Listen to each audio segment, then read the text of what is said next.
As lembranças, recordações sobre acontecimentos, pessoas, locais, tudo isso forma a nossa memória, a partir do momento em que são gravadas em nosso cérebro, de forma ordenada e relacionada. E para dar sentido a esse sem número de lembranças em nosso cérebro, elas são relacionadas com o nosso imaginário, nossos sonhos, utopias, nossa maneira particular de ver o mundo, sendo absolutamente mutável, criado e recriado incessantemente. As roupas eram inusitadas, feitas de plástico, um tipo de tecido impermeável que protegia o corpo do homem do frio e da chuva. Até os sapatos eram forrados daquele plástico.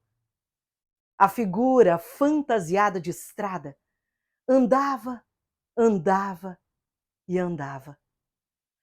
Lá vinha o japonês andarilho. Olha, morreu muita gente de malária em Brusque. Eu mesmo também tive. Isso dava uma febre na gente. A gente se tremia todo. Ia para a cama, suava, suava, suava e depois passava. Uma coisa eu digo para vocês. Muita gente morreu de malária em Brusque.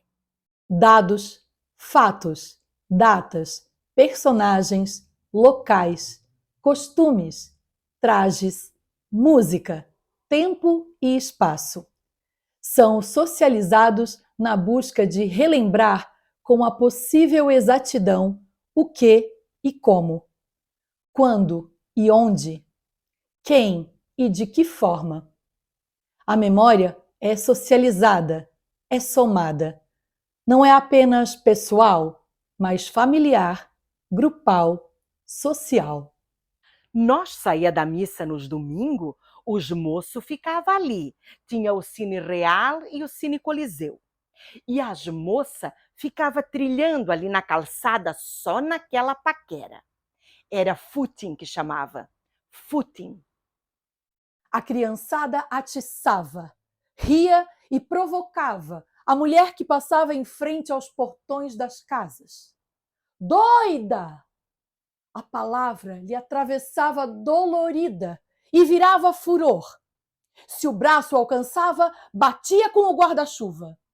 Quando faltava gesto, batia com a voz gritada em palavrões.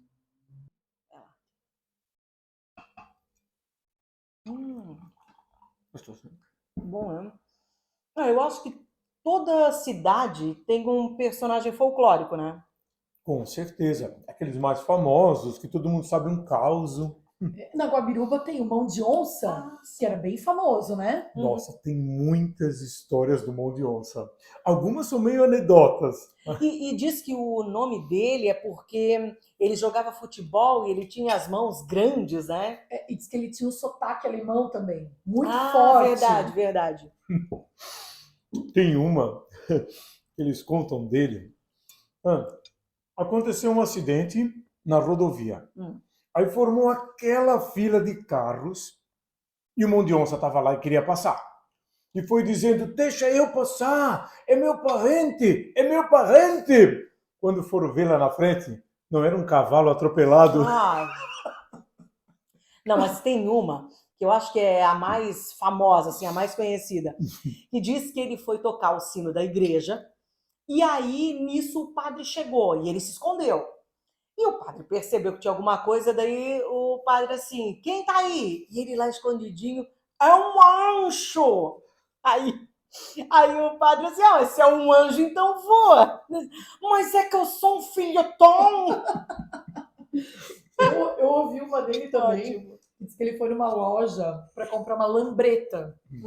Aí ele entrou na loja e perguntou para a moça, ô moça, tem lambreta? Aí a moça disse, tem, mas é na loja da frente, que é a loja de aviamento. Lá tem lambreta, lambranca, lá de tudo quanto é cor. Olha, esse Mão de Onça virou uma lenda da Guabiruba.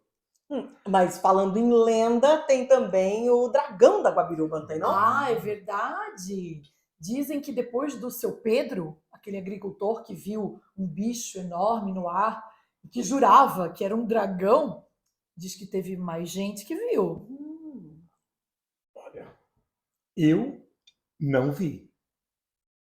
Mas também não duvido, tá? A lenda apresenta uma relação direta com o momento histórico do povo que a cria. Nesse sentido, as lendas nos fornecem um caminho simples para os fatos culturais de uma civilização. Com isso, passamos a conhecer os mecanismos da variação cultural e, principalmente, o modo de pensar de cada povo num dado momento de seu desenvolvimento histórico. Morria a pessoa, não tinha caixão. Tinha que fazer. E para fazer, era do dia para a noite.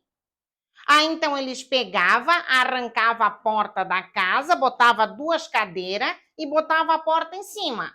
E aí deitava o morto ali em cima da porta. Para ler mais relatos, acesse www.vozesememoria.com/causos. Até lá!